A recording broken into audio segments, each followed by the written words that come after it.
¿Cómo le va? Buenas tardes, gusto en saludarlos. En una jornada que es la tercera de esta muestra tan particular que están llevando adelante la Sociedad Rural de Victoria y la Sociedad Rural de Nogoyá. En estos días, en estos más de 15 días, en donde hemos tenido ya dos encuentros y vamos por el tercero hoy, nos ha servido a todos para ir sacando algunas conclusiones respecto de esta temática, de este matiz, de esta forma de llevar adelante una exposición, y creo que es dable poner en el tapete en estos días y a esta hora que estamos frente, lo decíamos en la primera noche y lo repetimos ahora, frente a un hecho histórico, pero también que entre todos vayamos viendo que hay una nueva forma de acercarnos al conocimiento, ¿no?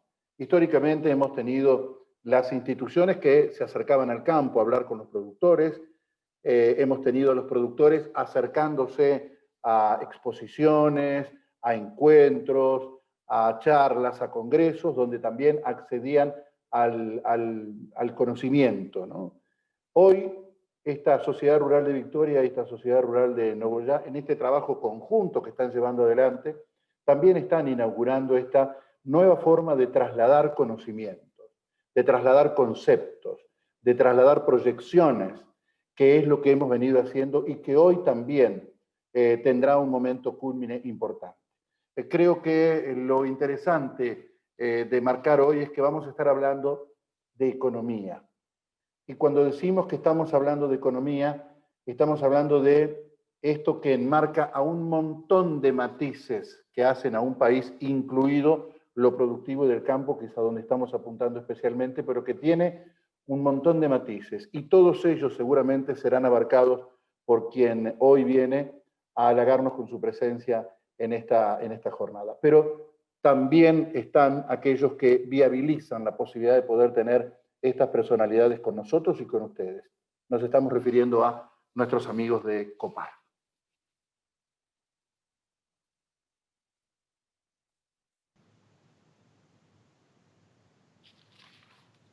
Hace más de 50 años asumimos el compromiso de acompañar al productor agropecuario siguiendo los lineamientos, desde la siembra, la cosecha, hasta el posicionamiento en el mercado. Entendemos la importancia del campo como generadora de futuro. Por eso, estamos para acompañarte. COPAR, una empresa pujante en el desarrollo agronómico.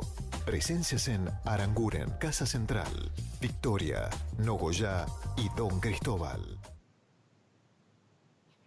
Nogoyá y Victoria, como parte de una región, que empiezan a entrelazarse, a mezclarse, a encontrarse en una nueva región. Esta es la idea que se está trabajando desde esta exposición Ganadera 2020 de Victoria Nogoyá.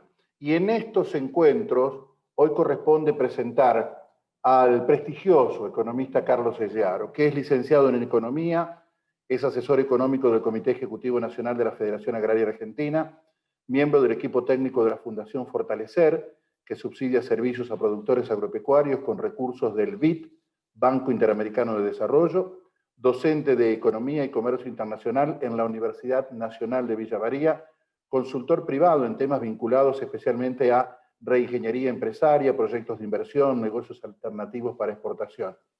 Su abordaje de hoy es sobre el título de una de sus últimas publicaciones, que es La economía argentina, de dónde venimos y hacia dónde vamos, todo un escenario de variables para desarrollar. Así que, sin más preámbulo, saludamos al economista, al licenciado Carlos Sellaro, que ya lo tenemos allí también para poder saludarlo, para poder recibirlo y para poder decirle lo congratulado y halagado que estamos de que esté con nosotros. Carlos, ¿cómo está? Buenas tardes. ¿Qué tal? Buenas tardes. ¿Cómo están ustedes? Muy bien. Bienvenido. Gracias por estar allí y con mucho gusto lo estamos escuchando a partir de este momento. Bueno, en realidad vamos a abordar un tema de análisis de coyuntura y el título de lo que vamos a desarrollar es Perspectivas de la economía argentina y los mercados agropecuarios. Es hablar de coyuntura económica, de lo que pensamos que va a ocurrir en los próximos meses. Tal vez alguien que nos esté escuchando pensará que es muy ambicioso lo que estamos planteando porque Es cierto que estamos en un contexto de mucha incertidumbre a nivel internacional. Pensemos el coronavirus volviendo en Europa, en los Estados Unidos y complicando muchas cosas. Y por supuesto mucha incertidumbre a nivel de la economía argentina, lo cual ya es un clásico, ¿no es cierto?, para quienes vivimos en este país. Y por supuesto que también tengo que decir que frente a semejante nivel de incertidumbre externa e interna, yo tengo que decir que no tengo la bola de cristal.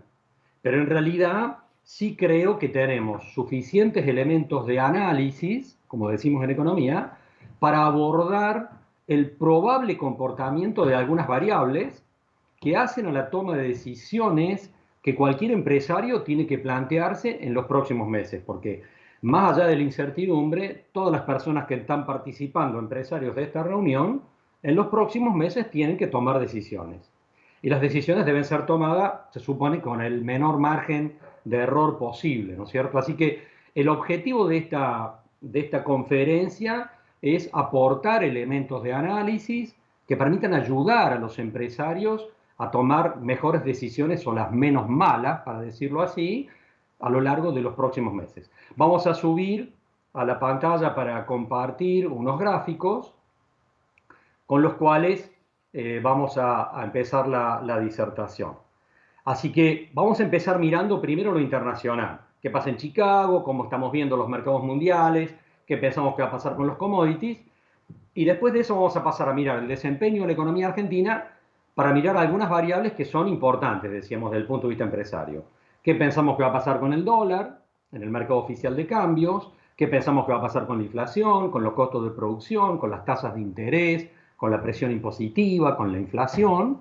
Y una vez que pongamos ese combo de elementos, vamos a pasar a evaluar con esos aspectos, digamos, qué pensamos que va a pasar en el mercado de granos, qué pensamos que va a pasar con las carnes, qué pensamos que va a pasar con los lácteos, qué pensamos, bueno, es la conformación empresaria de quienes en general están participando de esta reunión a nivel regional.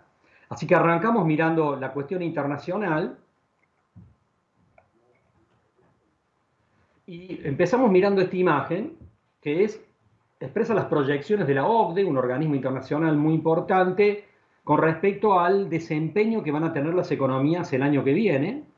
Vamos a decir que esta proyección de la OCDE en realidad tiene 3 meses, de tal manera que alguien podría decir, y mirá, con todo lo que está pasando con el coronavirus en Europa y en los Estados Unidos, medio que eso ya quedó atrás y estas proyecciones tal vez eran demasiado optimistas y la economía mundial tiene problemas. Bueno, vamos a decir que más allá de la preocupación que por supuesto genera el retorno en Europa del coronavirus, lo mismo que en los Estados Unidos, estamos suponiendo que la economía mundial va a avanzar.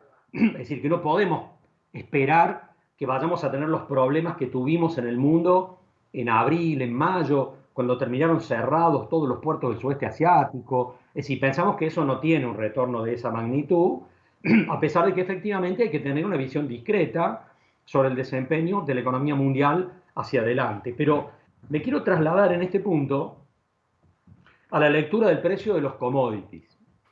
Lo que tenemos aquí en la imagen es un índice, se llama el índice CRB, se calcula en Londres todos los días, desde hace más de 60 años, y mide el comportamiento promedio de unos 25 commodities, o materias primas, de todo el mundo, donde están, entonces en este gráfico están mezclados, llamémosle así en promedio, los precios de los granos, harinas y aceites, junto con los metales, el petróleo, el oro, la leche en polvo, etcétera, todo metido en el mismo gráfico en promedio, digamos.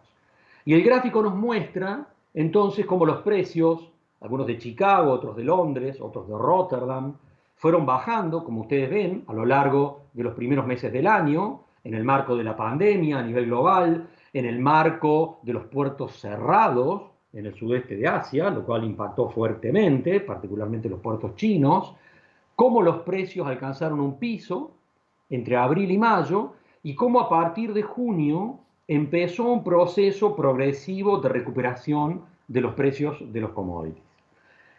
Ustedes mirando el gráfico dirán, pero medio que se amesetaron en los últimos 2 o 3 meses. Sí, el proceso se fue atenuando. Algunos de ustedes dirán, Carlos, pero la soja siguió subiendo. Bueno, ya vamos a ver el caso particular de la soja. Pero dijimos que acá estamos mezclando el promedio de 25 productos La lectura que tenemos mirando esto hacia adelante es que a pesar del coronavirus en Europa, etcétera, etcétera, la economía mundial mirada al próximo año va a seguir en un proceso de recuperación.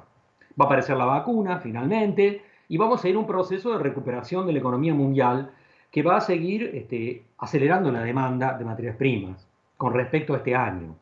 Y otro elemento muy importante para mirar el comportamiento de los precios de los commodities, tanto en Chicago o en Londres o en otras plazas del mundo, es que además, en el marco de esta pandemia global, Europa y los Estados Unidos, particularmente Estados Unidos, han tenido una emisión monetaria tremendamente grande, con lo cual hay una gran liquidez a nivel internacional, y eso expresa que las tasas de interés, por ejemplo, en los Estados Unidos, están cerca de 0%. Y algunos de ustedes dirán, ¿qué tiene que ver esto con el precio de la soja? Bueno, en realidad cuando miramos a Chicago, miramos a Londres y la bolsa, etcétera, hay que decir que los precios de los commodities no solamente están influenciados por la oferta y la demanda, llamémosle genuina, sino que participan fondos de inversión y están las operaciones en derivados financieros, etcétera, etcétera. Si estamos mirando un escenario de cara al próximo año, con tasas de interés muy bajas a nivel internacional, con una altísima liquidez, y con un dólar en el mundo, y esto es muy importante, debilitándose frente al resto de las monedas fuertes del mundo, esta es una lectura siempre positiva en relación a los precios de los commodities. Algunos de ustedes dirán, dólar débil, pero acá en la Argentina, no, no. Estamos hablando del dólar en su relación con el resto de las monedas del mundo fuerte. No estamos hablando del dólar en relación al peso argentino ni a la moneda de Tanzania, ¿está bien? Sino su relación con el yen, con el yuan, con el euro, con las principales monedas del mundo. La señal que hay hacia el futuro y hacia el año que viene es que el dólar va a continuar, porque ya lo está haciendo, un proceso de debilitamiento en los mercados globales, con tasas de interés muy bajas, cercanas a cero. Esas son siempre señales, no quiero profundizar en temas técnicos, esas son siempre señales de mejoras en los precios de los commodities. De tal manera que la lectura de los mercados globales al año que viene son recuperación de la economía mundial con respecto a este año tremendo que ha vivido la economía del mundo y precios de los commodities en sentido positivo, digamos. Este es un elemento obviamente también positivo para la Argentina, porque si a la economía mundial le está yendo más o menos bien, a la economía argentina siempre le va bien, más allá de quién la esté gobernando, digamos. Y esto, por supuesto, es una señal que ya vamos a tocar en un ratito, expresando precisamente que tenemos una visión positiva de cara al próximo año sobre el desempeño de la economía mundial y también positiva con respecto al desempeño de los precios de los commodities. Ahora, commodity en general, pero esta es la soja. Esta es la soja en Chicago, donde lo que estamos viendo, obviamente, es una aceleración de precios muy relevantes, una soja arriba ya de $420, que nos está mostrando un desempeño que no existía desde el 2016. Y acá hay que decir que al combo de elementos positivos en relación a los precios de los commodities, en términos generales, a la soja se le suma la incertidumbre climática, que obviamente el petróleo o el cobre o el acero no tienen. Pero la soja, como es un producto obviamente, un ciclo biológico, está sujeta al riesgo climático y el riesgo climático está jugando un rol para explicar por qué la soja ha ido en un proceso de aceleración mayor que el promedio de los precios de los commodities a nivel global.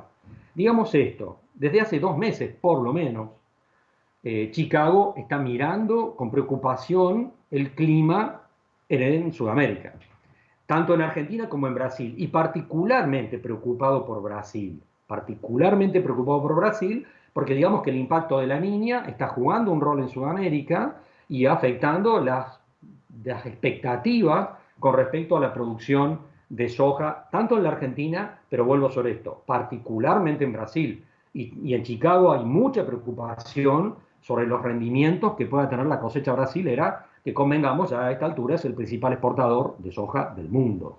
Y acá está la explicación entonces de la aceleración de precios que hemos estado viendo y que se muestra en el gráfico. Esto mismo vale para el maíz, como observamos acá. Aquí tenemos la cotización del maíz en Chicago, y por supuesto que también vemos esta película, aunque fíjense, la comparación de la soja en Chicago es una aceleración de precios que decíamos recién no veíamos desde el 2016. Pero en el caso del maíz, la aceleración de precios que estamos viendo desde agosto-septiembre está vinculada, obviamente, con la incertidumbre climática en Sudamérica, también con alguna preocupación sobre la producción de maíz en China, donde ha habido algunas inundaciones el último mes en las zonas productoras más importantes y por tanto hay una expectativa de aceleración de las importaciones de parte de China para su producción de proteína animal, pero fíjense que a pesar de eso, los precios no alcanzan el pico de mayo-junio del año pasado en Chicago. ¿Por qué? Porque en realidad en los Estados Unidos hay un nivel de stock superior al que quedaba planteado para la soja, porque no se utilizó una parte importante del maíz en la primera parte de este año para producir etanol en los Estados Unidos, porque las plantas de etanol quedaron cerradas cuando se produjo la baja del precio del petróleo tan significativa. Y esto explica por qué el maíz ha estado en un proceso de aceleración, lo está en este momento, pero no llega a los picos del año pasado en Chicago. Bueno, pero digamos como una primera conclusión que nos sirve para los otros elementos con respecto a lo internacional, que la lectura que tenemos con respecto al año que viene es una lectura optimista sobre el desempeño de la economía mundial, partiendo del colapso casi que tuvo este año en el marco de la pandemia. Y que tenemos una lectura positiva en términos del comportamiento de los precios de los commodities en general y por supuesto también en el caso de las cadenas agroalimentarias, lo cual es una buena noticia, por supuesto, para la toma de decisiones empresarias, más allá de los elementos que vamos a ver después de cobertura, que vamos a mirar al final de la charla para las decisiones que vamos a tomar en los próximos meses. Vamos a dejar por un instante la situación internacional, donde tenemos, como decimos, buenas noticias, para pasar a mirar el desempeño de la economía argentina. Y acá no es que no haya o no buenas noticias, pero digamos que lo que tenemos en la imagen es el desempeño de lo que llamamos el PBI, el nivel de actividad económica del país, que se mide siempre interanualmente. Lo que ustedes ven para el 2020, para este año, esa caída tremenda que ven ahí, de entre el 12 y el 13%, representa, estadísticamente hablando, la peor caída interanual de la historia de la República Argentina. La peor caída interanual de la historia. Y ustedes dirán, bueno, se entiende, es un contexto internacional complicado, todo el mundo está complicado, sí. Todo el mundo está complicado, ha habido un año tremendo en la economía mundial, pero digamos que la pandemia global, que paralizó prácticamente al mundo a lo largo de los primeros meses del año, obviamente que le pegó a la Argentina fuertemente, pero digamos que la Argentina entró a esta crisis global mal parada, mal parada. Porque la economía argentina en febrero de este año no estaba bien. Venía, como ustedes ven, de 2 años de recesión, 2018, 2019, estaba ya en default, de tal manera que en febrero de este año, cuando el mundo se encuentra con este problema global, la Argentina venía por la banquina ya. Y eso expresa entonces que en semejante contexto las consecuencias fueran peores que en otros países del mundo, más allá de los errores y aciertos que haya llevado adelante el actual gobierno a lo largo de estos meses. Ahora, lo que nos importa mirar es la proyección. Y mirando al 2021, lo que tenemos es la hipótesis de un rebote positivo, de un rebote parcial positivo. Es decir, un rebote positivo que está basado en qué argumentación, dirán ustedes. En 2 factores. El primero, el internacional. Una economía global, mundial, que va jugando unas fichas mejores que las que vivió este año, ayuda a la Argentina también a salir adelante con buenos precios de los commodities, con buenos precios de las materias primas. Y el segundo factor es un factor propio de lo interno, de una economía que ha estado paralizada la mayor parte del año y que solo por el hecho de ir saliendo de la pandemia y volviendo a recuperar su actividad productiva, tiene un rebote obvio, digamos, en términos de actividad económica. ¿Qué podría evitar este rebote? ¿Qué podría evitar este rebote parcial? En realidad 2 factores, digamos. El primero, que no tengamos una respuesta en términos de vacunas, por ejemplo, y que cuando venga el otoño del año que viene la Argentina se encuentre con una segunda ola de coronavirus. Bueno, sería tremendo. Vamos a suponer que eso no va a ocurrir, ¿está bien? Vamos a suponer que a lo largo del primer trimestre del año la vacuna está en la Argentina, sea rusa, china, no sé, no importa, en realidad, y podamos de alguna manera enfrentar el otoño y el invierno que viene. Y el segundo factor que podría evitar una recuperación de la economía argentina sería que tuviéramos una crisis de carácter institucional, que no digamos que es imposible, pero digamos que nos parece poco probable. Ahora, hay algo importante para rescatar acá. Estamos pensando en un rebote parcial de la economía argentina, pero no es crecimiento económico el año que viene. es solamente reactivación, porque lo que mide el famoso PBI, el nivel de actividad económica, es la variación interanual. Entonces, claro, recuperar 5 puntos el año que viene, cuando caímos más de 12 puntos este año, es un rebote parcial. Y digamos lo que expresan como promedio la mayor parte de las consultoras en la Argentina, que dicen que para que la economía argentina recupere el nivel de actividad que tenía en el 2017, el último año positivo, para recuperar ese nivel de actividad van a pasar entre 3 y 4 años en la Argentina. Porque la Argentina como sociedad en su conjunto no va a salir fácil de esto. Más allá de que las cadenas de agroalimentos puedan estar mejor, de que muchas localidades del interior, las cosas están más o menos bien porque estamos vinculados a actividades productivas de cadenas agroalimentarias.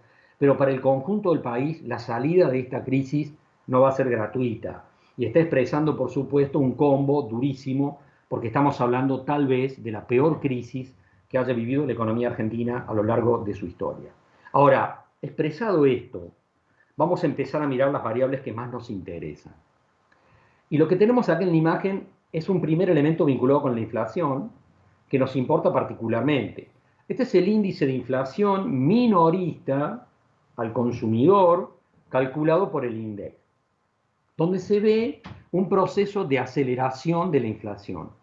El índice de octubre fue del 3,8% y nuestra impresión, nuestra lectura es que el índice de precios al consumidor que muestra este gráfico se mantuvo a lo largo del primer semestre, sobre todo en un rango relativamente bajo, entre el 1,5 y el 2%, porque había un conjunto de factores que expresaban que la inflación estuviera un tanto reprimida, entre ellos la cuarentena misma, digamos. En la medida en que la economía argentina se va reactivando, va volviendo al proceso productivo, se empiezan a acelerar las presiones de precios, más allá de que hay algunas cosas que son insostenibles, como algunos precios cuidados, como el congelamiento de las tarifas, etcétera, etcétera. La inflación hoy a nivel minorista se sitúa en un rango entre el 3 y el 4%. Y lo que hay que decir como pronóstico de cara al próximo año es que la inflación se va a seguir acelerando y que el año que viene vamos a tener una inflación superior a la de este año. Y tenemos algunos números simplemente como hipótesis. Si la inflación de este año a nivel minorista nos llega a dar en un rango entre el 35 y el 40%, supongamos que sí. Ese 40%, que sería el techo de este año, es el piso para mirar la inflación el año que viene. La mayor parte de las consultoras en la Argentina está considerando que la inflación el año que viene a nivel minorista al consumidor se puede situar entre el 40% de piso y el 60%. Y en promedio se está hablando de un 50%. Algunos de ustedes dirán, bueno, pero eso no es lo que está diciendo el gobierno argentino, y en la presentación del presupuesto nacional se habla de una inflación del 29%. Bueno, no es lo que va a pasar. Vamos a tener una inflación superior el año que viene, ya vamos a ir analizando por qué, y por qué esto nos importa, no como una cuestión anecdótica, sino como una cuestión vinculada a la relación con las tasas de interés en el sistema financiero y también al comportamiento del tipo de cambio, del dólar. Ahora, esta es inflación minorista, pero a nivel mayorista o a nivel de sectores pasan distintas cosas, que muchos de ustedes conocen en su relación con los insumos. Yo a los que están organizando les pido, hay un micrófono abierto que está haciendo algún ruido, por favor, si lo pueden silenciar. Bueno, esto que tenemos acá, por ejemplo, es el comportamiento de los insumos de la construcción en Villa María, en Córdoba, donde yo estoy hablando, comparando mayo con octubre. Y fíjense el comportamiento de los precios de la industria de la construcción. Tenemos subas que van del 20%, otras que pasan al 50%. En realidad, esto es lo que está pasando a nivel mayorista. La imagen que veíamos recién era minorista, pero a nivel mayorista pasan otras cosas, como las que se ven en este gráfico, que muestran además el nivel de dispersión. Porque no es que yo voy a tomar un índice de la construcción y digo que los precios suben al 30 o al 40%. Cada producto tiene un comportamiento distinto, que está vinculado a qué. Si hay un mercado oligopólico, si hay monopolio, si hay jugadores que están sentados arriba del stock, así hay un montón de factores que juegan en este proceso y muestran un fuerte nivel de dispersión que inevitablemente es lo que vamos a seguir viendo. Y por supuesto que ahí también juega un rol el tema de las importaciones. donde el gobierno argentino, por supuesto, está aplicando una serie de restricciones al ingreso de productos que tienen que ver con un criterio de racionamiento de divisas de parte del gobierno argentino, pero también tienen que ver con una negociación que el gobierno argentino ha tenido con la Unión Industrial Argentina, a través de la cual la Unión Industrial Argentina permanentemente le envía al gobierno argentino listados de productos donde le recomienda que frene el ingreso de esos productos porque compiten con empresas nacionales. Y esto es un tema obvio para mirar porque acá hay un combo complejo, digamos, en términos de las restricciones que genera el gobierno argentino por su cuenta sobre algunos productos y a su vez una negociación obvia con la Unión Industrial Argentina que presiona al gobierno argentino para que no entren determinados productos que compiten con la industria nacional. De tal manera que cuando estamos mirando el faltante de algunas producciones, de algunos insumos, ayer tenía una reunión con empresarios del sector en La Pampa, por ejemplo, y me manifestaban las dificultades que tienen para encontrar alambre, para hacer alambrado directamente. Bueno, acá hay un combo de elementos que tienen que ver con las restricciones del gobierno argentino, que tienen que ver con la Unión Industrial y que tienen que ver también con procesos globales. Una reunión la semana pasada con industriales del plástico en Córdoba y un problema central del polipropileno, por ejemplo, y en realidad el polipropileno está faltando en todo el mundo porque tiene que ver con un problema del proceso mismo de la pandemia a nivel global, de tal manera que la industria del plástico en Argentina no encuentra polipropileno, pero tampoco la encuentra una industria en Estados Unidos o uno en Francia. De tal manera que es compleja la trama. Pero digamos que todos estos elementos que estamos analizando aquí expresan también por qué la aceleración de la inflación es inevitable. Y por eso estamos mirando una inflación el año que viene superior a la que estamos visualizando para el 2020. Y esos elementos nos importan centralmente para mirar lo que va a pasar con el dólar en la Argentina. Y acá entramos a una parte neurálgica, digamos, de este comentario, porque por supuesto que el tema del dólar es una pieza central de análisis para evaluar la rentabilidad del sector agropecuario. El gobierno argentino dice que el actual tipo de cambio real es competitivo. Usted miente. Bueno, no lo dice solamente el gobierno argentino. Lo dice la Unión Industrial Argentina. Usted dirán, bueno, claro, porque son amigos. Lo dice también el Fondo Monetario Internacional. Que el tipo actual es competitivo. ¿De qué tipo de cambio estamos hablando? Al cual se definen las exportaciones y las importaciones. El mercado oficial de cambios. La estrategia del gobierno argentino es, y del Banco Central, básicamente, por supuesto, es mover la cotización nominal del dólar en sintonía con la inflación. ¿Usted eso es lo que va a hacer? No, eso es lo que viene haciendo desde enero.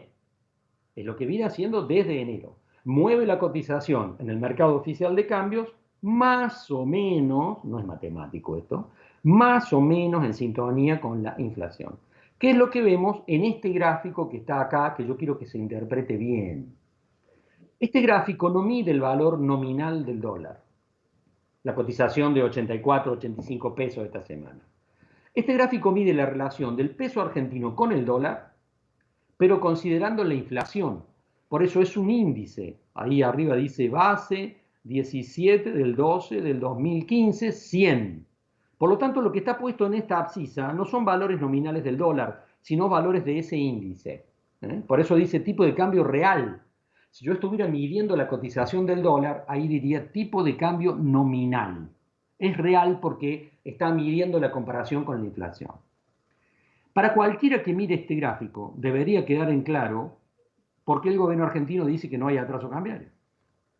Porque yo puedo decir, atraso cambiario había en el 2016, acá se ve, 2017, con Mauricio Macri, atraso cambiario había en el 2015, con Kicillof y Cristina Fernández, pero este tipo de cambio que vemos hoy acá al final del gráfico no parece un tipo de cambio atrasado, mirado en términos reales. Y la línea de puntos suspensivos me expresa lo que sería la película de los próximos meses. ¿Cuál es la lectura? Que el Banco Central de la República Argentina va a continuar, va a seguir jugando el partido de ir subiendo la cotización en el mercado oficial de cambios en sintonía con la inflación. Si el mes que viene la inflación es del 4% Y por lo tanto el dólar en el mercado oficial de cambio sube el 4%, en este gráfico la línea es horizontal. ¿Por qué? Porque el dólar habría subido en la misma proporción que la inflación y por lo tanto sería constante en términos reales.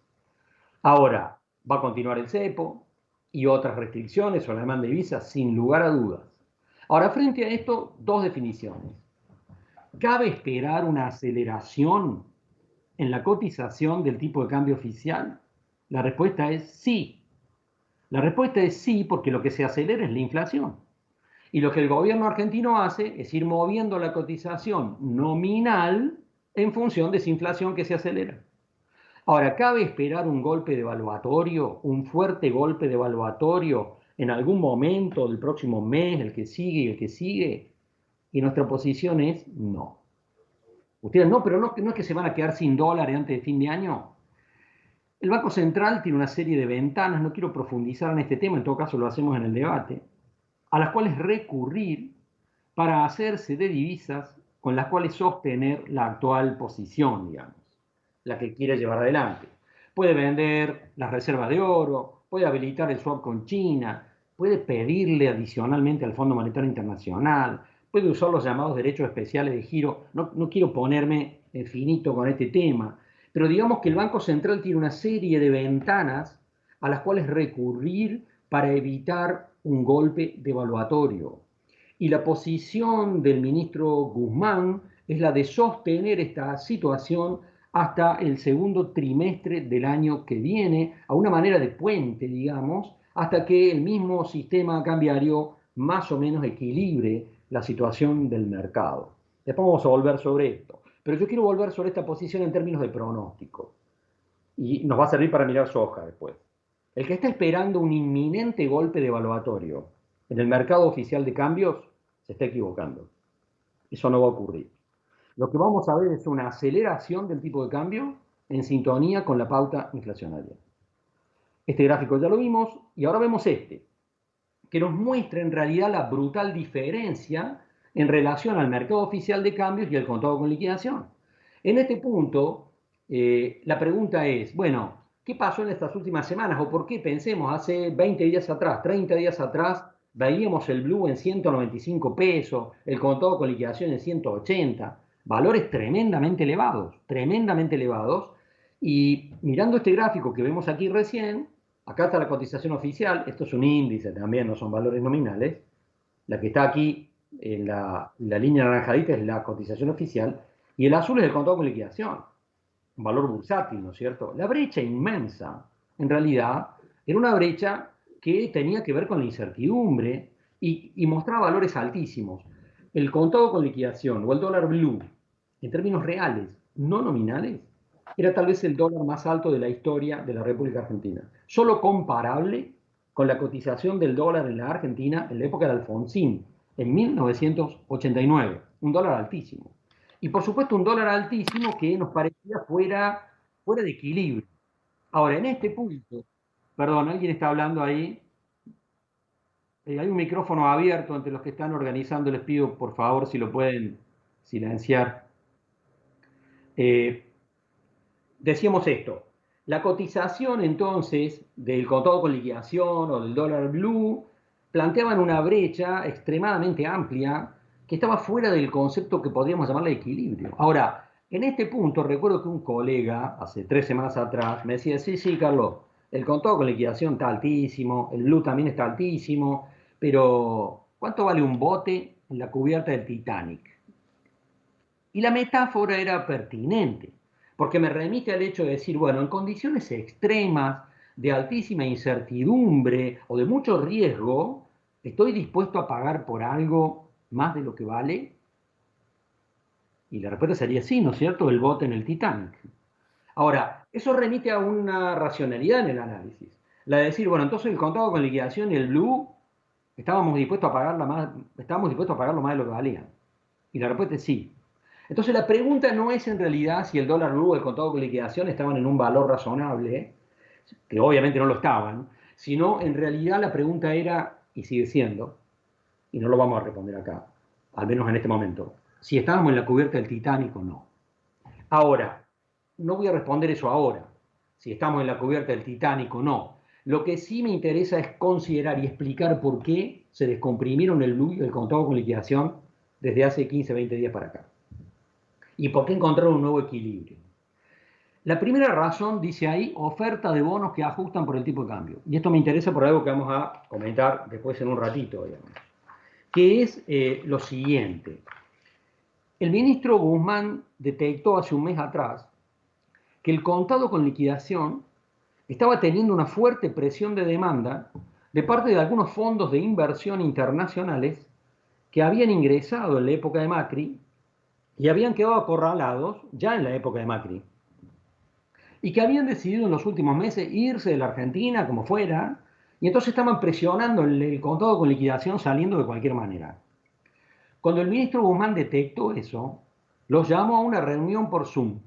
Entre esos fondos de inversión estaba Templeton, el fondo de inversión más prestigioso del mundo, que reconocía haber perdido en la Argentina 1.700 millones de dólares desde que había ingresado en el 2017.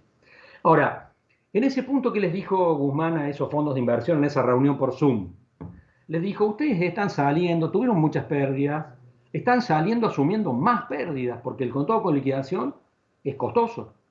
Les proponemos que se queden hasta el año que viene y les vamos a ofrecer un bono en pesos, pero que ajusta no por una tasa de interés, sino por la variación del dólar en el mercado oficial de cambios, lo que se llama un bono dólar linked. Para sorpresa de muchos, los fondos de inversión aceptaron la propuesta del ministro Guzmán. Y por lo tanto, en la primera licitación que se hizo hace más de 20 días, esa licitación fue muy exitosa, precisamente porque los fondos de inversión tomaron esa posición. Eso descomprimió el contado con liquidación, hizo bajar la cotización fuertemente en pocos días. Ustedes dirán, bueno, pero ¿y por qué bajó el blue entonces? Y el blue bajó por un proceso de arbitraje, así le llamamos técnicamente en economía. Ustedes dirán, ¿qué arbitraje de qué? De que en realidad cuando algunos jugadores fuertes, no el chiquitaje, sino algunos jugadores fuertes, vieron que la cotización del contado con liquidación bajaba a 160, que fue la primera baja sustancial que tuvieron, en realidad salieron a vender dólares en el blue a 190. Ustedes dirán, no, pará, le dirán ustedes, ¿cómo?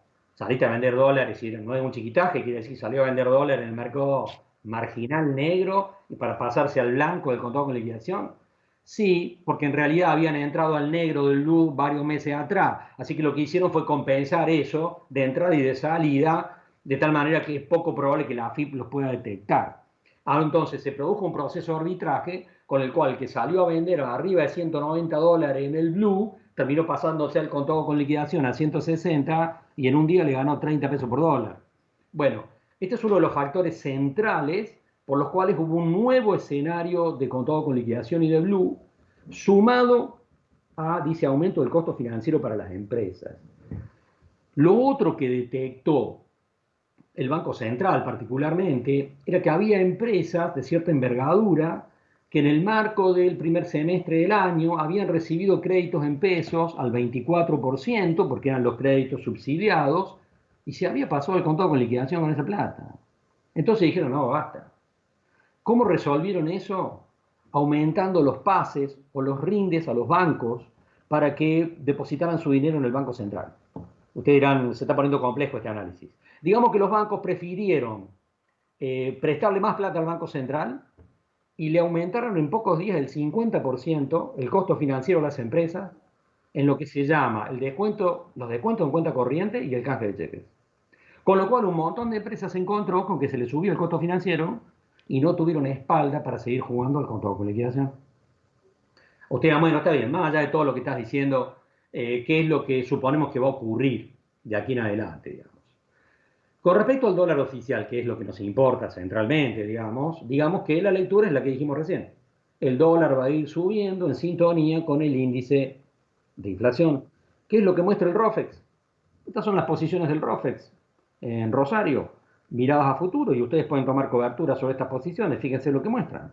Bueno, muestran lo que el mercado está pensando que va a ocurrir con la cotización del dólar en los próximos meses en el mercado oficial de cambio, que es en el cual se miden las operaciones de comercio exterior. ¿Qué va a pasar con la brecha entre el blue y el contado con liquidación? La expectativa del ministro Guzmán es que la brecha con el contado con liquidación y el dólar oficial se sitúe entre un 50 y un 60%. ¿Lo puede conseguir? Digamos que no es imposible, pero no del todo probable. No del todo probable. Pero digamos que el Banco Central tiene algunas herramientas, como las que hemos mencionado, para intentar jugar ese partido. Entonces, la probabilidad de que pueda conseguirse ese objetivo a mí me parece que no es tan factible, pero no la descartaría absolutamente. Ahora, ¿qué pasa con el blue? Y lo que hay que decir es que la brecha entre el blue y el dólar oficial es absolutamente impredecible, porque no depende solamente de variables macroeconómicas, sino que depende de variables extraeconómicas que están vinculadas a las expectativas de la gente, al temor, etcétera, etcétera. Lo que sí está claro es que la brecha va a seguir siendo muy grande, porque va a seguir estando el cepo en una sociedad donde la pauta cultural de ahorro está basada en dólares. Ahora hay gente por ahí que me dice, Carlos, la brecha entre el blue y el dólar oficial que está en el 100%, ¿a vos te parece que va a estar como en marzo?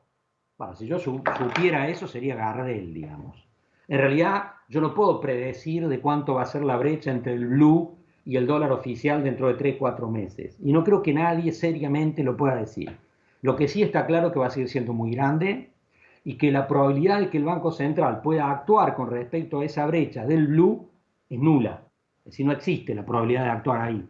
El Banco Central puede jugar tratando de bajar la brecha del contado con liquidación, pero no del blue, que es un mercado además muy chico y bastante impredecible y muy volátil, como muchos de ustedes han visto a lo largo de los últimos 20 días. Ahora, con esos elementos pasamos a mirar qué expectativa tenemos sobre determinados negocios. Lo que tenemos aquí son las posiciones de la soja. Pensemos en un disponible en $355, más o menos, y una posición mayo en torno a los $300. Estamos hablando de una diferencia de $50 para abajo. Cuando uno mira este gráfico y se encuentra con un productor en Córdoba, en Santa Fe, que sigue sentado arriba del Ciro Bolsa, la pregunta sería, ¿qué es lo que estás haciendo? ¿Qué estás esperando? Porque si alguien mirando este gráfico, que son los precios que dice el mercado pone estos precios, y yo tengo a mayo una baja de $50, la pregunta a un productor que no vendió la soja es, ¿qué estás esperando? Y acá uno puede encontrar dos respuestas fundamentalmente en términos racionales. Un productor que me diga, y yo estoy esperando el golpe devaluatorio. Estoy esperando que el dólar, igual de 85 pesos, base a 150. Bueno, el que está esperando el golpe devaluatorio en los próximos 2, 3, 4, 5 meses, nosotros decimos, se está equivocando. Se está equivocando.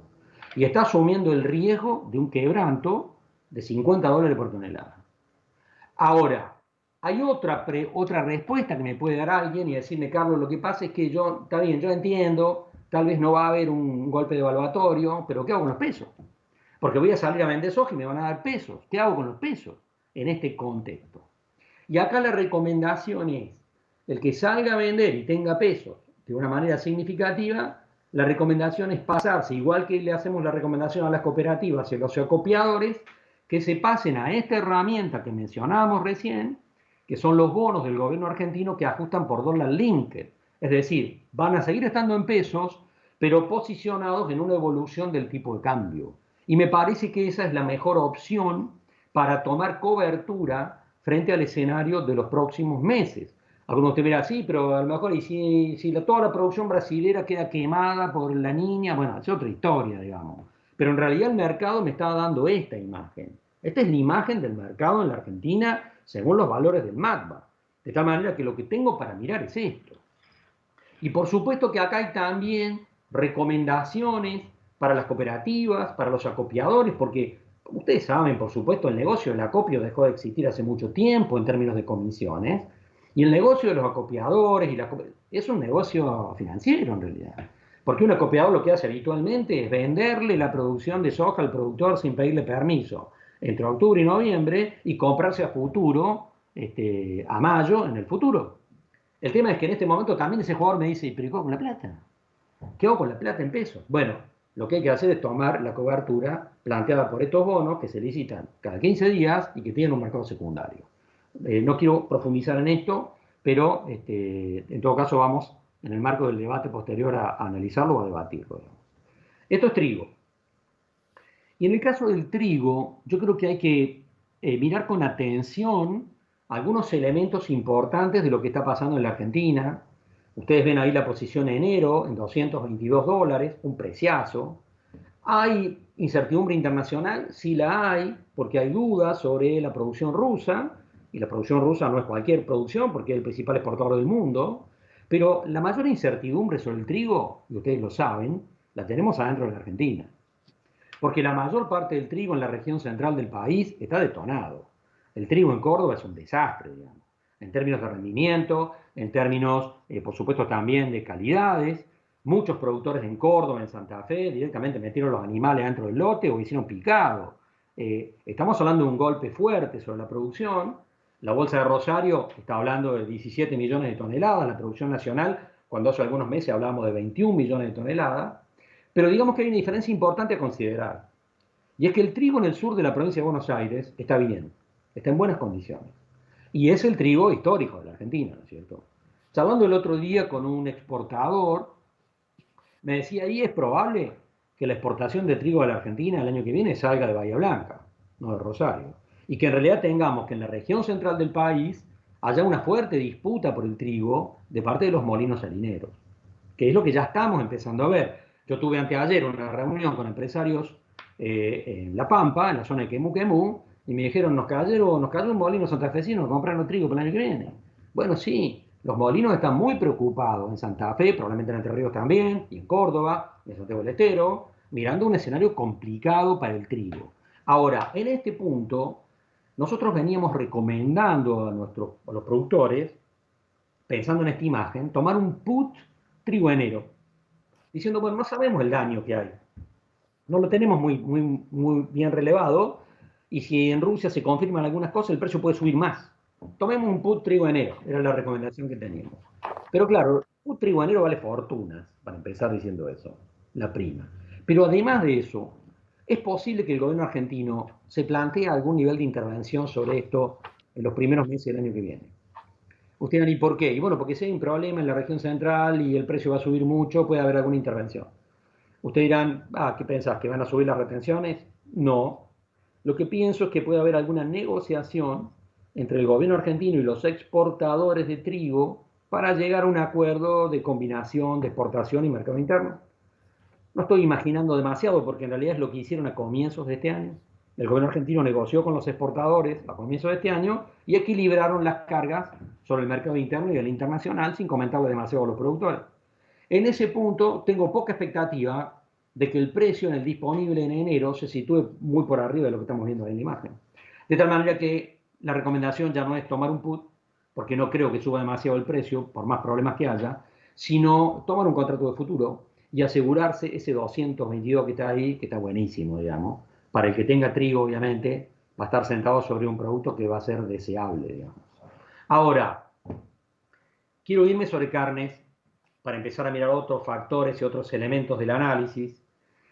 Lo que tenemos acá en este gráfico es el precio promedio del novillo en Liniers.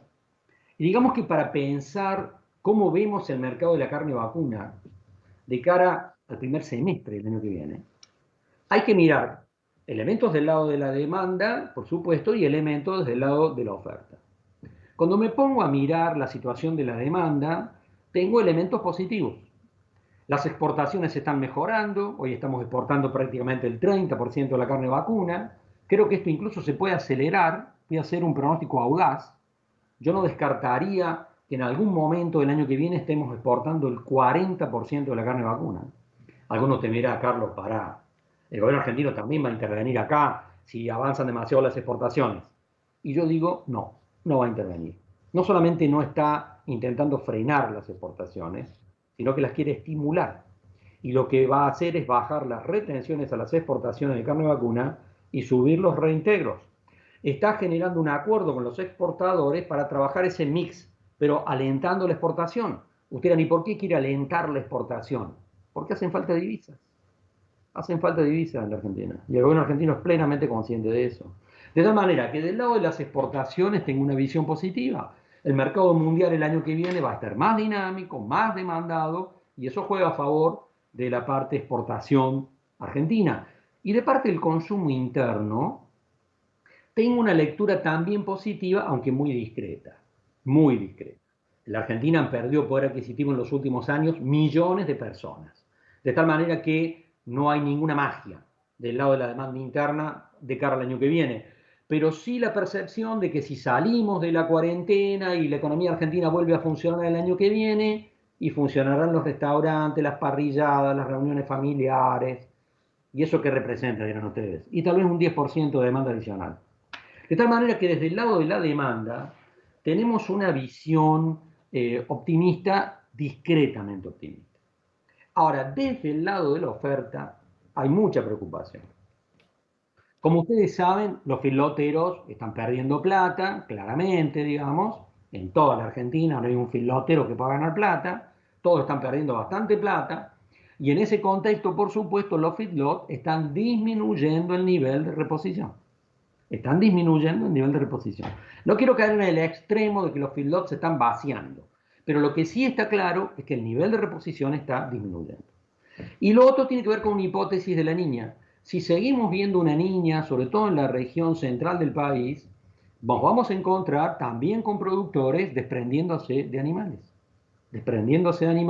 porque las pasturas no son adecuadas. Hoy tuve una reunión con grupos de productores en Santiago del Estero diciéndome que se están desprendiendo de los animales porque es imposible sostenerlos a campo con la situación de las pasturas. Esto está generando un aumento de la oferta que presiona sobre el mercado, pero además va a poner en riesgo, no lo sé, va a poner en riesgo los niveles de preñez. La verdad no lo sé, porque me excede, digamos, como economista, la lectura de la situación de los animales y qué va a ocurrir en el proceso biológico, pero sí me queda claro que desde el lado de la oferta, mirando el primer semestre del año que viene, uno ve problemas. Y esos problemas pueden afectar los precios, por supuesto, en este caso para arriba, por supuesto, para arriba. En el caso de que nos encontremos con una demanda que empieza a traccionar un poco más y con un problema de oferta, tanto del lado de los feedloteros, que no están reponiendo adecuadamente, como del lado de los productores a campo, que se están encontrando en muchos lugares con serios problemas para sostener la calidad de la hacienda. Y quiero ir sobre un detalle o sobre un tema que me preocupa también con respecto al tema lácteo, que este gráfico mide el precio, ¿no es cierto?, promedio de la leche en polvo. Siempre decimos, como punto de referencia, que el punto de inflexión para que la exportación de leche en polvo sea rentable, sea atractivo, ese punto de inflexión son los $3.000, donde estamos ahora. Ha estado obviamente en valores más bajos en la primera mitad del año, pero en realidad tenemos una lectura positiva de cara al año que viene. Es decir, pensamos que el precio puede incluso subir un poco más de los $3.000, es un dato positivo, como aliento a la exportación de leche en polvo. Del mercado interno no esperamos mayor cosa, porque no vemos un cambio significativo, pero la mayor preocupación, yo particularmente la tengo en la foto de estos meses. ¿Por qué? Porque hace un rato hablábamos de la inflación. Hablamos de la inflación. Y la inflación está impactando en los costos de todos los sectores industriales, incluyendo, por supuesto, incluyendo también al sector industrial lácteo. Y los industriales lácteos se están encontrando con que los costos le están subiendo proporcionalmente más que la capacidad que tienen para trasladar ese costo a un aumento de precio. Es decir, los industriales se están encontrando que los costos le están subiendo, pero no pueden trasladar eso al precio del queso para mandar a la góndola a un supermercado, porque el poder adquisitivo de la sociedad no lo permite. Con lo cual el margen de rentabilidad está reduciendo. No quiero caer en el extremo de mostrar los números de Mastellone, ¿no es cierto?, que perdió en el tercer trimestre de este año 1.700 millones de pesos, porque hay mucha diferencia entre el sector lácteo industrial. Pero digamos que el margen de rentabilidad evidentemente está cayendo en la coyuntura actual. Y por supuesto que el segmento industrial con un problema de rentabilidad le está trasladando eso al resto de los eslabones y particularmente a los productores. La semana pasada tuve una reunión importante en un evento, digamos, como este que ustedes tienen hoy acá, en Córdoba, en Ucacha, parte de la cuenca láctea de Villa María, Y por supuesto que los productores lácteos, además de este problemita, para decirlo de alguna manera, que también está vinculado con las pasturas con problemas y también está vinculado con el aumento del precio del maíz, tienen un problema adicional en esta coyuntura. Y el problema adicional es la soja en Chicago arriba de $400, ¿no es cierto? Porque un productor lácteo tiene que salir a competir alquilando lotes para hacer pasturas, pero pagando el alquiler en valor soja. Y está claro que ese costo de oportunidad es durísimo en este contexto, donde los productores lácteos se enfrentan a un combo de problemas, entre los cuales también está el problema de una soja atractiva en términos de precio, que remite a la competencia por los lotes de los campos a valores que son ruminosos para la rentabilidad que en la foto está mostrando el sector lácteo. Desgraciadamente, esta es la imagen que tenemos de lo que está ocurriendo.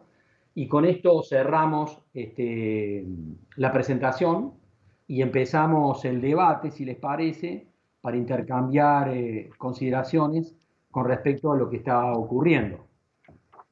No sé cómo estamos, si estamos en imagen. Sí, Carlos.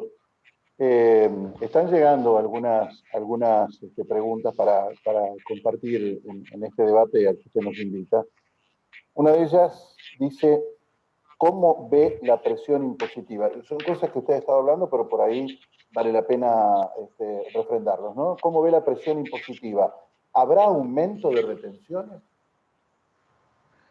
Yo no percibo un aumento en las retenciones a las exportaciones, pero creo que no hay que tener expectativas con respecto a una baja de la presión impositiva. El gobierno argentino ha anunciado, ¿no es cierto?, que va a presentar un proyecto de reforma impositiva, pero quiero partir desde una anécdota. Y la anécdota es la reunión que hace un mes tuvieron los industriales con los funcionarios del Fondo Monetario Internacional. En este momento están en Argentina los funcionarios del Fondo Monetario negociando con el gobierno argentino, pero hace un mes atrás hicieron una visita, digamos, de sobrevuelo y se juntaron no solamente con el gobierno, sino que se juntaron con los industriales, con la CGT, etcétera, etcétera. En esa reunión, los industriales le plantearon a los funcionarios del Fondo Monetario lo que el sector empresarial habitualmente suele decir. La presión impositiva es altísima, tenemos serios problemas, hace falta bajar la presión impositiva y este es un camino que hay que recorrer. Los funcionarios del Fondo Monetario escuchaban en silencio, esto lo digo de alguien que estuvo presente en la reunión, escuchaban en silencio a los empresarios y cuando terminaron de hablar los empresarios, uno de los funcionarios del Fondo Monetario dijo: miren, nosotros creemos que en la Argentina en los próximos 2 años hay que subir por lo menos 2 puntos la presión impositiva. Y ustedes dirán, ¿qué le pasó a esos muchachos? ¿Y quieren cobrar? ¿Quieren cobrar? Y por supuesto la visión de los acreedores, entre los cuales está el Fondo Monetario, es que el gobierno argentino tiene que equilibrar sus cuentas y que para eso tiene que ajustar el gasto público, pero también recaudar más. Es posición del Fondo Monetario Internacional, que quiere más presión impositiva en la Argentina para poder cobrar. ¿Usted dónde está escrito esto? En ningún lado. Pero es lo que piensa el Fondo Monetario. Ahora, por eso interpreto, o quiero interpretar, intuir, que cuando el gobierno argentino, Carlos Heller, ¿no es cierto?, presentó el proyecto del impuesto a la riqueza en abril y estuvo bollando ese proyecto todos estos meses sin tratamiento, y resulta que ahora, en estas semanas, le dan boleo para aprobarlo, ya media aprobación en la Cámara de Diputados y pasa al Senado. Yo digo, eso tiene la venia y la aprobación del Fondo Monetario. Y en realidad el ministro Guzmán se ha animado a reactivar eso porque del Fondo Monetario le están haciendo así con el pulgar.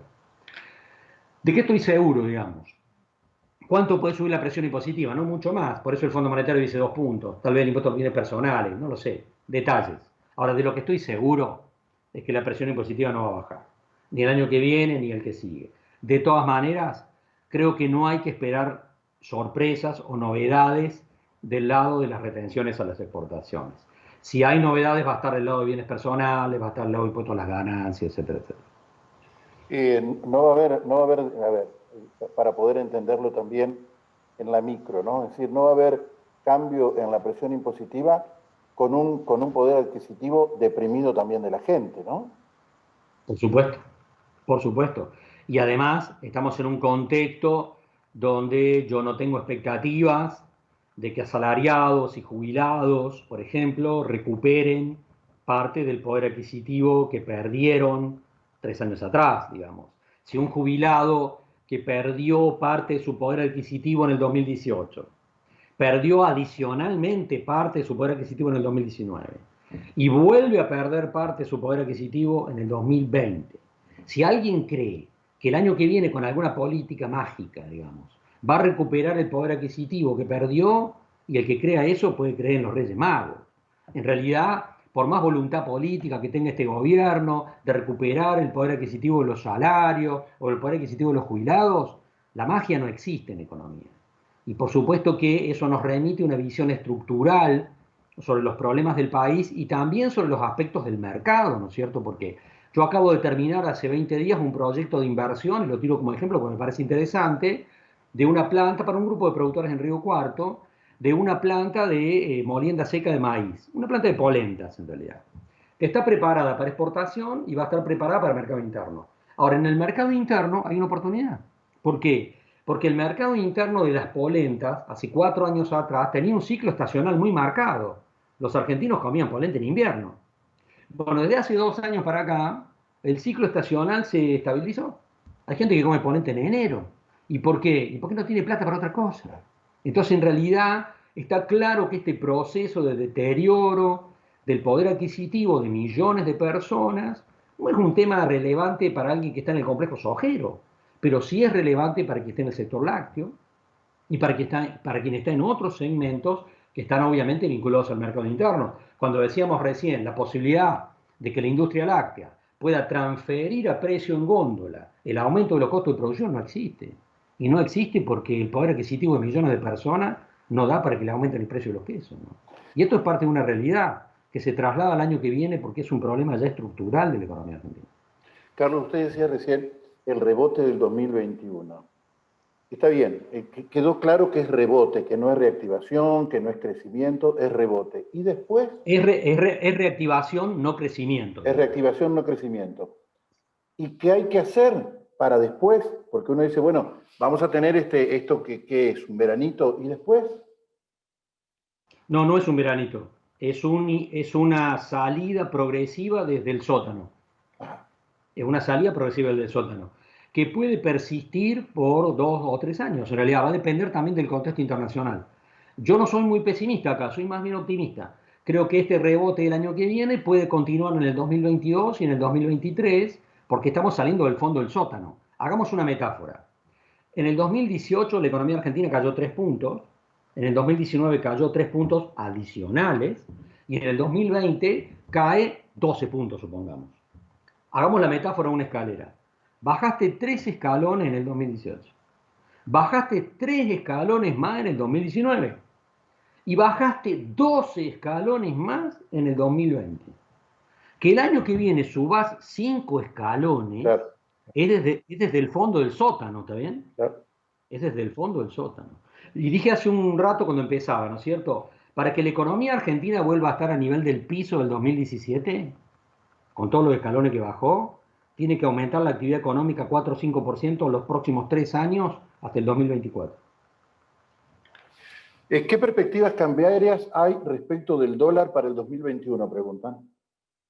Esta que decíamos recién, el dólar en el mercado oficial de cambios, lo más probable es que vaya subiendo en sintonía con la inflación. Hablando del dólar en el mercado oficial de cambio, no estoy hablando del contado con liquidación ni del blue. El dólar, el mercado oficial de cambio, que es al cual se definen todos los negocios del sector sojero, de todos los exportadores, etcétera, etcétera. Veo ese dólar subiendo con la inflación. Y si la expectativa de inflación, como hipótesis, es del 50%, entonces el dólar en el mercado oficial de cambio el año que viene va a subir un 50%. Si la inflación es del 60%, el dólar subirá 60%. Esta es la expectativa que yo tengo con respecto al comportamiento del dólar en el mercado oficial de cambios, porque espero una inflación más alta el año que viene y por lo tanto una pauta devaluatoria superior a la que hemos visto este año. Aceleración del tipo de cambio, no golpe devaluatorio violento, sino un proceso progresivo de acomodación, de acomodamiento del valor del dólar. ¿Por qué no puede haber un golpe devaluatorio, un golpe de mercado? Porque para que haya un golpe de mercado, tiene que haber mercado, dicho de la manera más elemental, ¿no? Para que haya un golpe de mercado tiene que haber mercado. Y a través del cepo, y a través de otro combo de regulaciones, el Banco Central tiene amordazado el mercado de manera tal que puede manejarlo como lo ha venido haciendo a lo largo de los últimos meses y como lo va a seguir haciendo probablemente en los meses que vienen, por lo menos hasta el segundo trimestre del año que viene, y ahí veremos sobre qué ventana fue manejando el tema de las reservas, y en ese punto estaremos en condiciones de evaluar el margen de maniobra que va a tener el Banco Central en la segunda mitad del año que viene, pero es muy prematuro aún evaluar eso. Lo que sí está claro es cuál es la estrategia que el Banco Central tiene definida, que es la que hemos expresado recién. Otra pregunta que nos llega. ¿Hay algún peligro para el plazo fijo en pesos? No, ninguno. A diferencia de lo que teníamos en la convertibilidad, con aquella ley, en realidad que restringía el proceso de emisión de dinero, no hay ningún riesgo sobre los depósitos en pesos en el sistema financiero. Porque por más que pueda haber una corrida, uno nunca puede evitar una corrida bancaria, digamos, en realidad el Banco Central de la República Argentina hoy está en condiciones de dar una respuesta en términos de lo que se llama el prestamista de última instancia, técnicamente, que es salir a cubrir cualquier corrida. ¿Por qué lo puede hacer? Porque tiene una máquina para fabricar los billetes. Entonces, en la medida en que, vamos a decirlo medio irónicamente, no hay chance de que pase algo serio ahí, en la medida en que el Banco Central tenga la suficiente cantidad de papel y tinta para dar una respuesta en términos de emisión. Y alguien mira, bueno, pero eso genera inflación. Bueno, si hay una corrida bancaria, lo que menos importa Sí, claro. el tema de la inflación. En realidad, ¿por qué eso no ocurrió en el 2001, 2002? Y si hubo un corralito. Porque el Banco Central estaba impedido de emitir dinero por una restricción legal, que era la convertibilidad, digamos. No lo podía hacer. Hoy sí lo puede hacer porque la ley de convertibilidad no existe. Cuando alguien me está diciendo, y muchos de ustedes seguramente han recibido mails, mensajes por WhatsApp, etcétera, etcétera, tantas veces, seguro que lo han recibido docenas de veces, diciéndole que va a haber una corrida bancaria y que va a haber un corralito en los bancos en peso y que por lo tanto va... Todo eso, perdónenme, es basura. Todo eso es basura. Y por supuesto, algunos de ustedes han escuchado eso en marzo, en abril, en mayo, en junio, en julio, en agosto, le han pasado información de ese tipo todo el tiempo y nunca ocurrió. Comparar al sistema financiero argentino hoy con el de la década del 90 es algo inapropiado. Y no hay condiciones para que exista un corralito en el sistema financiero argentino, en el sistema de depósitos en pesos. No hay ninguna posibilidad de que eso ocurra porque no hay una ley de convertibilidad. Y porque el Banco Central de la República Argentina, mientras tenga una máquina, tinta y papel, puede dar respuesta a una corrida bancaria. Estoy tratando de organizar las preguntas para no irnos de este camino porque hay una pregunta que llegó que va por otro lado. Se habla mucho de dolarizar la economía, Carlos. ¿Qué implica en términos de competitividad en un escenario latinoamericano tan cambiante? Bueno, en realidad las propuestas de dolarizar la economía argentina han dado vuelta muchas veces. Fue un debate en la década del 90, que el propio Cavallo desistió de hacer eso, después de la hiper que se había comido Menem, digamos. Ese tema se volvió a discutir en el 2002, tras la caída de la convertibilidad, hubo propuestas en esa dirección. Es lo que hizo finalmente Ecuador, por ejemplo. Yo no quiero meterme en el terreno de decir si eso está bueno o está malo. A mí no me gustaría que se fuera por ese camino porque quita márgenes de maniobra para aplicar política económica, pero digamos de que la probabilidad de que un gobierno argentino en las actuales circunstancias vaya por ese camino, esa probabilidad es nula. Eso no va a ocurrir, al menos con este gobierno, ¿no? Otra pregunta. ¿Qué necesita la región centro para dar el salto de calidad que todos queremos? Ir por las cadenas de valor, ir por la industrialización de la producción primaria. Y eso no solo vale para la región centro. Si la Argentina sigue siendo un país que básicamente se destina a nivel mundial a colocar materias primas sin procesar, digamos que estamos destinados a cualquier cosa menos al éxito. Creo que tenemos que poner un empeño fuerte en ir por las cadenas de valor y tratar de penetrar en el mundo con productos con más valor agregado. En Córdoba, en Santa Fe y en parte de Entre Ríos, este último año ha habido algún excedente importante por la rentabilidad agrícola de la campaña pasada. En la década pasada hubo un excedente muy importante que la mayor parte del sector destinó a comprar departamentos en Rosario, en el caso de los santafesinos, o en Córdoba, en el caso de los cordobeses. Yo siempre digo que si hubiéramos dedicado una cuarta parte del excedente que se generó en los muy buenos años 2003, 2004, 2005, 2006, una cuarta parte, a avanzar en las cadenas de valor, en industrializar la producción primaria, hoy tendríamos otro país. No estamos en la misma situación, pero claramente ha habido excedentes. Esta última campaña, yo mencioné el ejemplo del proyecto del molino de maíz. Terminamos hoy una reunión, antes de esta reunión, una reunión con una gran cooperativa santafesina, que la reunimos en un Zoom con un operador de los Emiratos Árabes para hablar de peleteo de alfalfa para exportación. Nosotros creemos que el camino es ese. Creemos que el camino es avanzar en la articulación de proyectos de inversión que tengan que ver con las cadenas de valor, con industrializar la producción primaria, sobre todo con destino a exportación. Creo que esa es la mejor estrategia que podríamos darnos como región centro o como provincia de Santa Fe, Entre Ríos y de Córdoba. Otra pregunta, ¿qué exige el Fondo Monetario Internacional sobre la reforma laboral? Ese tema está un poquito guardado bajo 7 llaves, porque hagamos un poquito de historia. Cuando el Fondo Monetario negoció con Macri en el 2018, le exigió que equilibrara las cuentas fiscales, pero también le pidió que avanzara en 2 reformas estructurales. Le pidió que avanzara en una reforma laboral y le pidió que avanzara en una reforma del sistema previsional. Fíjense que el tema previsional volvió a estar en la agenda estas últimas semanas y el gobierno argentino está presentando, digamos, una nueva fórmula de ajuste de las jubilaciones, etcétera, etcétera. Ese no es un tema menor porque el 50% del gasto público del gobierno argentino se va en pagar jubilaciones y pensiones. De tal manera que si uno dice, vamos a ajustar la cuenta del gobierno argentino, ajustar la cuenta fiscal, eso no pasa por echar 5 empleados del INTA o no ponerle el combustible a la chata del SENASA. Evidentemente el problema central del gasto público argentino está en el sistema previsional, donde se va el 50% del gasto público. Por eso ese tema, evidentemente, el Fondo Monetario siempre lo pone arriba de la mesa para la discusión, y que el tema haya salido a la luz estas últimas 2 semanas y el gobierno argentino vuelve a poner en el Congreso un proyecto de reforma de la fórmula de ajuste previsional, expresa un planteo del Fondo Monetario. Ahora, el tema de una reforma laboral me parece que es un tema que no va a salir a la luz próximamente, porque este gobierno no está en condiciones políticas, me parece, de ir por un planteo de esa naturaleza, al menos el año que viene. Y convengamos que por una reforma previsional, por una reforma del sistema laboral, de la legislación laboral, que muchos empresarios obviamente aspiraron, convengamos que ni siquiera Macri la hizo. Ni Macri encaró ese tema, porque realmente es poner el dedo en el ventilador, y tampoco creo que lo vaya a hacer este gobierno, y en ese punto interpreto que probablemente el Fondo Monetario pretende ser un poco más discreto, o no plantear eso de una manera rápida. Mi impresión es que no va a haber cambios sustanciales, digamos, en la legislación laboral, al menos en el horizonte del próximo año.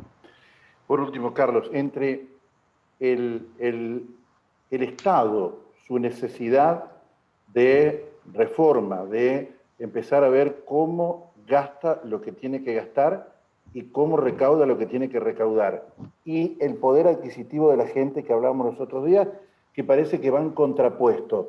¿Esa pelea puede ahondarse y cómo terminaría?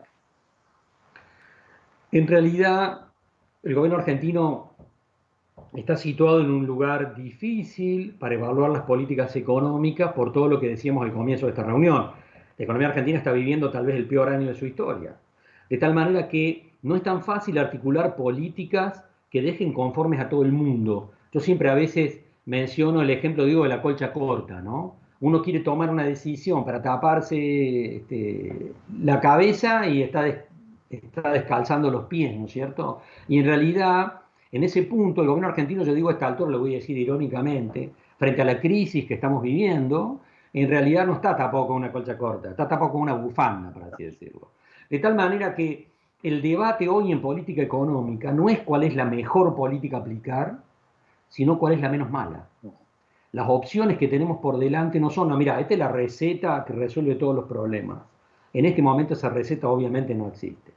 Y lo que tenemos que esperar es un gobierno argentino que va a ir tomando decisiones donde nunca va a estar definiendo entre una decisión buena y una mala, sino discutiendo cuál es la menos mala.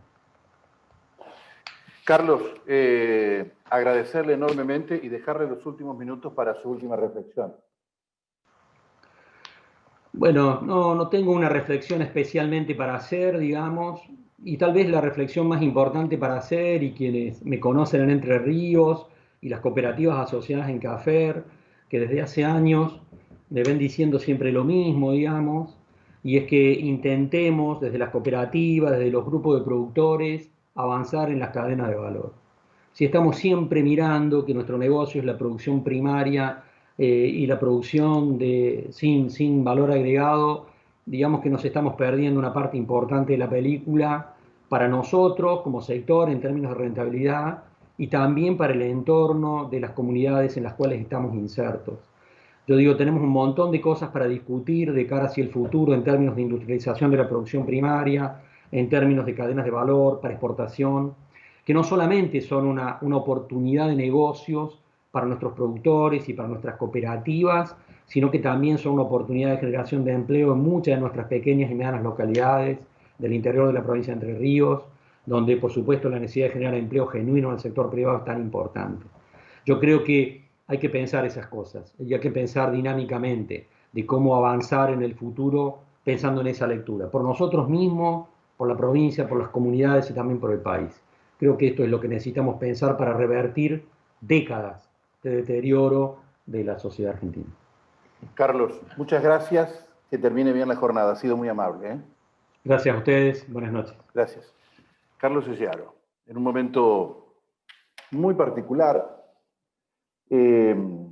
cuando a veces suceden este tipo de encuentros y cuando uno da con disertaciones de esta calidad, de esta altura, de esta proyección y con un basamento estrictamente científico, nada que tenga que ver con lo intuitivo, uno dice, qué bueno sería si uno pudiera volver a ver esto. Y justamente la invitación que queremos hacerles a todos es que a través del canal de YouTube de la Sociedad Rural de Victoria, donde la empresa 4Q Ideas, que hace posible la parte tecnológica de esta transmisión, alojó las últimas 2 presentaciones anteriores auspiciadas por Ciale Alta y Mayoco Cereales. También a la brevedad podrán visualizar estos contenidos en las plataformas que dispone la Sociedad Rural de Nogoyá.